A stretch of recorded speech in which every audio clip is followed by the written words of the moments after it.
ప్రభుత్వాలది.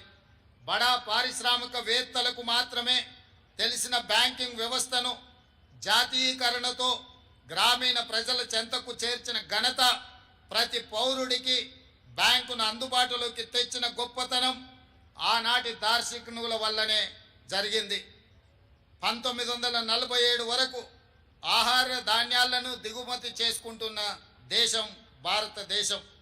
ఈనాడు ప్రపంచంలో ఆహార ధాన్యాలను అత్యధికంగా ఉత్పత్తి చేస్తున్న దేశాలలో ఒకటిగా ఎదగడానికి కారణం స్వర్గీయ లాల్ బహదూర్ శాస్త్రి, ఇందిరాగాంధీ ప్రవేశపెట్టిన హరిత విప్లవమే. ఇందిరాగాంధీ ప్రవేశపెట్టిన 20 సూత్రాల ఆర్థిక కార్యక్రమం ప్రజల సామాజిక ఆర్థిక పునరుజ్జీవనానికి గీటురాయిగా మారింది.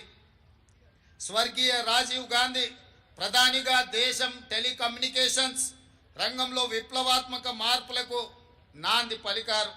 అంతరిక్ష అణుశక్తి కార్యక్రమాల్లో స్వదేశీ పరిజ్ఞాన్ని వినియోగించి అతి కొద్ది దేశాల సరసన భారతదేశం ఆనాడే నిలపగలిగారు.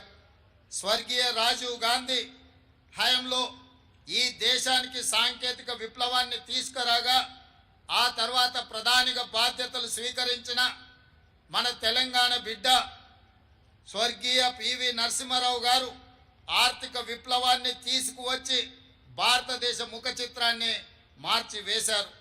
ఇట్లా నెహ్రూ హయంలో మొదలైన భారతదేశ విజయ ప్రస్థానం ఇందిరా, రాజీవ్, పివి హయంలో ప్రపంచంలో అగ్రదేశాల సరసన చేరే స్థాయికి ఎదిగింది. స్వతంత్రం సాధనతో పాటు కాంగ్రెస్ ఈ దేశానికి అందించిన సేవలకు ఇవి కొన్ని ఉదాహరణలు మాత్రమే. నేటి ప్రజలు, ఈ తరం యువకులు ఈ వాస్తవాలను గ్రహించవలసిన అవసరము ఉంది. ఈ దేశ ప్రజలకు ఇచ్చిన ప్రతి మాటను నిలబెట్టుకున్న చరిత్ర కాంగ్రెస్ ప్రభుత్వాలది. భక్తి శ్రద్ధలతో ఈ దేశాన్ని పాలించిన చరిత్ర మనది. తెలంగాణ ఆకాంక్షల విషయంలో సైతం ఆ విషయం సమకాలీన సాక్ష్యంగా ఉంది. 2004లో కరీంనగర్ వేదికగా తెలంగాణ ప్రజలకు శ్రీమతి సోనియా గాంధీ గారు మాట ఇచ్చారు. తెలంగాణ ప్రజల మనసు నాకు తెలుసు, వారి ఆకాంక్షలు నెరవేర్చే బాధ్యత తీసుకుంటానని వారు చెప్పారు.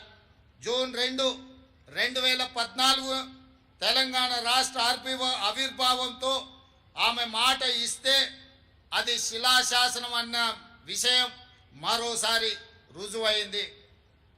మా సిద్ధాంతం గాంధీ సిద్ధాంతం, మా వాదం గాంధేయ వాదం. మహాత్ముడి దృష్టిలో స్వతంత్రం అంటే కేవలం రాజకీయ విమోచన మాత్రమే కాదు, ఆర్థిక